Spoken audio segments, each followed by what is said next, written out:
रेहाना और रवि की शादी के वक्त रवि के पास कुछ नहीं था। रेहाना, तुमने मुझसे शादी करके एहसान किया है। मुझसे ज्यादा तो तुम कमाती हो।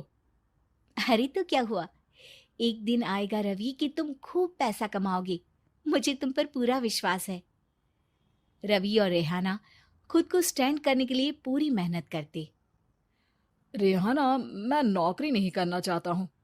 तो कोई बात नहीं, मैं नौकरी करके घर चलाती हूँ, तुम बिजनेस सेट करने की कोशिश करो। एक दिन रेहाना, तुम जानती हो, मैंने जो विज्ञापन बनाने वाली कंपनी खोली थी ना, उसे बड़ी ब्रांड का ऑफर आया है। अब हम लोगों के दिन ब्यारे न्यारे हो गए हैं। मैं जानती थी रवि कि एक दिन तुम सेटल हो जाओगे। रवि का काम अच्छा चल जाता है। एक दिन वो रेहाना से कहता है, रेहाना, अब हम लोगों का बच्चा भी हो गया है। बहुत छोटा है वो। उसका ख्याल कैसे रखेंगे हम? कैसे क्या, मैं गांव से माँ को लेकर आ जाती हूँ। नौकरी से हाफ डे ले लिया करूंगी। अभी तो वो छोटा है, स्कूल जाने तक मैं मैनेज कर लूंगी। देखो रेहाना, मैं अब अच्छा कमा रहा हूँ। तुमको नौकरी करके परेशान होने की कोई जरूरत नहीं है। अरे कैसी बात कर रहे हैं, मैं अपनी लगी लगाई नौकरी कैसे छोड़ दूं? और मैंने तो सुना है हम लोगों को कुछ ही महीनों में सरकारी नौकरी मिल जाएगी। सरकारी नौकरी में कितना कमा लोगी? उतने में तो मैं ड्राइवर रख लूंगा। रेहाना को रवि की बात का थोड़ा बुरा तो लगता है। कम से कम मेरी नौकरी की इतनी बेइज्जती मत करो।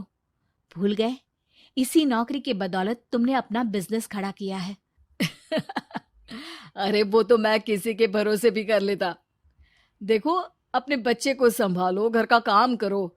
अब बाहर जाती तुम अच्छी नहीं लगती हो। रेहाना रवि के कहने पर नौकरी तो छोड़ देती है, लेकिन अब बड़े से घर में उसकी कीमत किसी नौकर से कम नहीं होती। एक दिन रवि का दोस्त आता है। भाभी, हम लोग तो आपको तब से जानते हैं जब से आप लोग शादी होकर इस शहर में आए थे। आपकी बदौलत ही सारा बिजनेस खड़ा हुआ है। ये किस्मत तो आप ही की है भाभी। हाँ हाँ भाई, हमारी मेहनत तो कुछ है ही नहीं। अरे होगी, लेकिन भाभी की किस्मत के आगे कुछ नहीं। दोस्त वहां से चला जाता है, लेकिन रवि का गुस्सा सातवें आसमान में होता है। देखा कैसे बोल रहा था? अरे बिल्कुल अच्छा आदमी नहीं है ये। कैसी बात कर रहे हैं आप? प्रशांत भैया तो बहुत अच्छे इंसान है रवि। कैसे उन्होंने हमारे मुश्किल वक्त में हमारा साथ दिया था। अरे था पैसा तो साथ दिया, नहीं तो कौन पूछता है? रवि का व्यवहार पैसा आते ही अलग हो गया। वो बंदे को बंदा नहीं समझता। घमंड से घिरे रवि ने तो एक दिन हद ही कर दी। रेहाना, मैं अब तुम्हारे साथ नहीं रह सकता हूँ। क्या क्या बकवास कर रहे हो रवि? क्या कहना चाहते हो? और क्यों नहीं रह सकते तुम मेरे साथ? देखो, मुझे कोई और पसंद है, और उसने साथ रहने पर बस यही शर्त रखी है कि मुझे तुम्हें तलाक देना होगा। रेहाना, जो कि एक स्वावलंबी महिला थी, उसने बिना देर किए रवि को कह दिया, कोई इश्यू नहीं, मुझे पैकिंग में 4 दिन का वक्त लगेगा, लेकिन तब तक मैं तुम्हारे साथ नहीं रहूंगी। 4 दिन के लिए तुम कहीं और शिफ्ट हो जाओ, मैं घर से निकलूंगी तो बता दूंगी। रवि घर छोड़कर चला जाता है।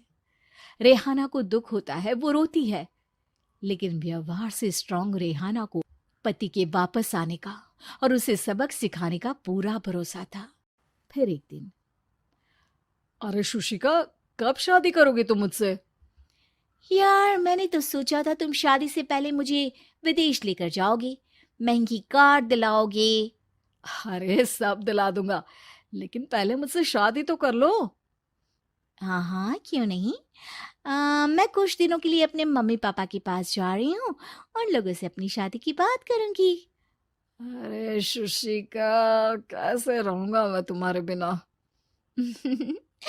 अब तो शादी ही होने वाली है हम लोगों की।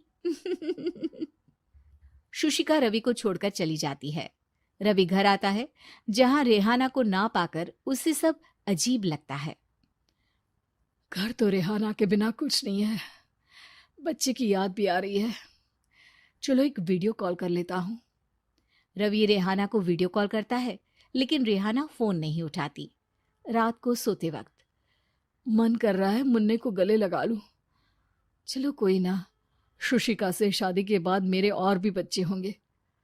अगले दिन रवि ऑफिस जाता है, जहां टीना खड़ी होती है। सर, आपने अपने नए ऐड के लिए मॉडल की रिक्वायरमेंट डाली थी ना, मैं उसी के लिए आई हूँ। रवि टीना को देखकर खुश हो जाता है। अब शादी हो गई है तुम्हारी? नहीं सर, बस अच्छा सा हैंडसम और अमीर लड़का देख रहे हैं मेरे मम्मी पापा। रवि के दिमाग से तो टीना को देखकर शुशिका का ख्याल भी खत्म हो जाता है।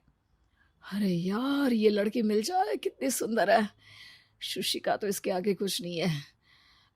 आ, अब क्या तुम्हें ऐसा नहीं लगता कि मुझसे मिलकर तुम्हारी ये खोज खत्म हो गई है?